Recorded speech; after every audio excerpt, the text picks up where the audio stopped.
Obi Cubana is at it again, and this time he's about to take over the Nigerian drink game to the next level. After the successful launch of Odogu Bitters and Hammer, this Igbo billionaire, they are bringing in another one, which is the Hammer Tequila, the Angelus, the Gold Bar Whiskey, and the Italiano Mazzetti. Have we ever got before? Yes, sir. That's what is every lifestyle. Thank you, bro. Okay.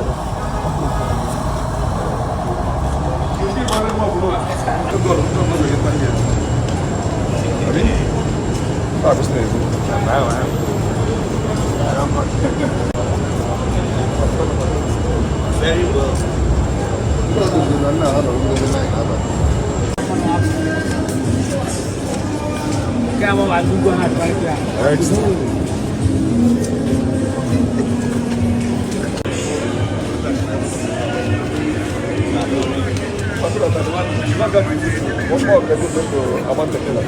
Yeah, never gave you the money. Yeah, we're going to other than that, and the next thing you do with the I'm not going to run down for what the matter is. What novice?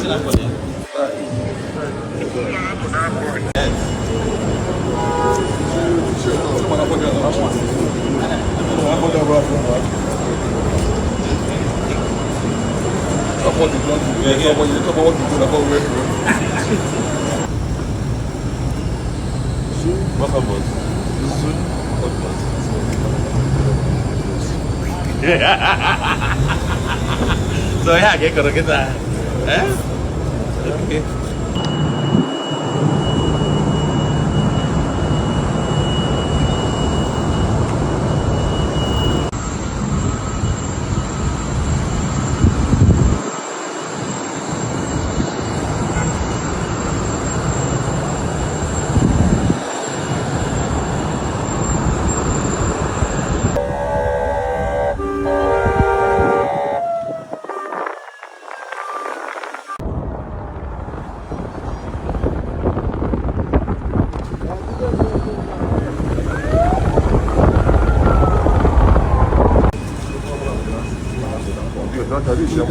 Moving from doggy, driver, I go there for food.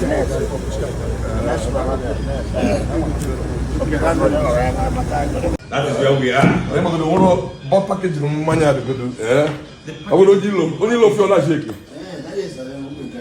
The packaging. But all the whole brands, their bottles, their packaging makes sense. Then one shoe.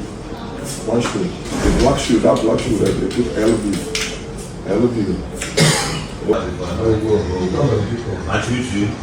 Yes, now. Never can know.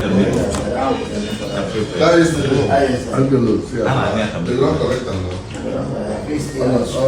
On a computer with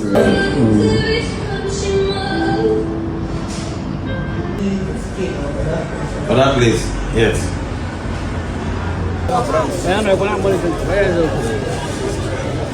Okay, cover this. The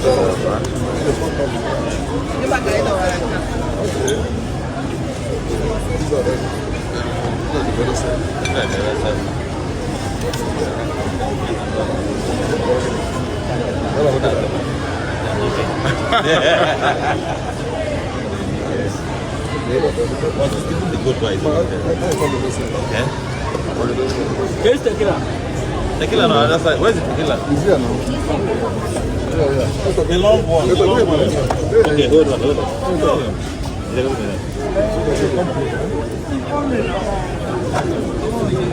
Yeah, sleep on the engine oil. You want to Look what the engine oil. Okay, Okay, one minute.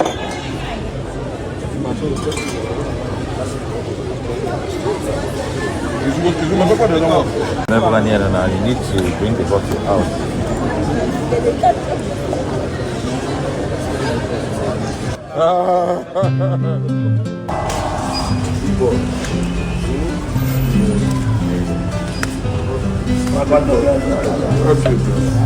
Well located.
You can never stop it.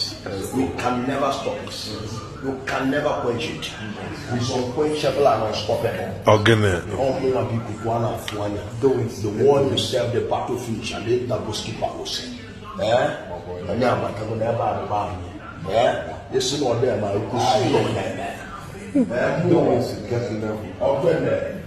activities. Activities. Okay. Activities. Okay.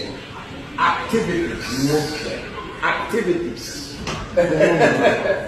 Do it. On a height.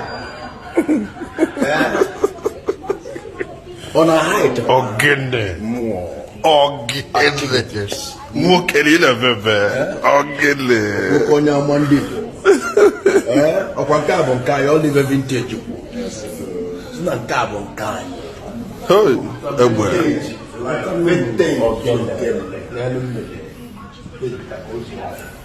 Hey, Ozo.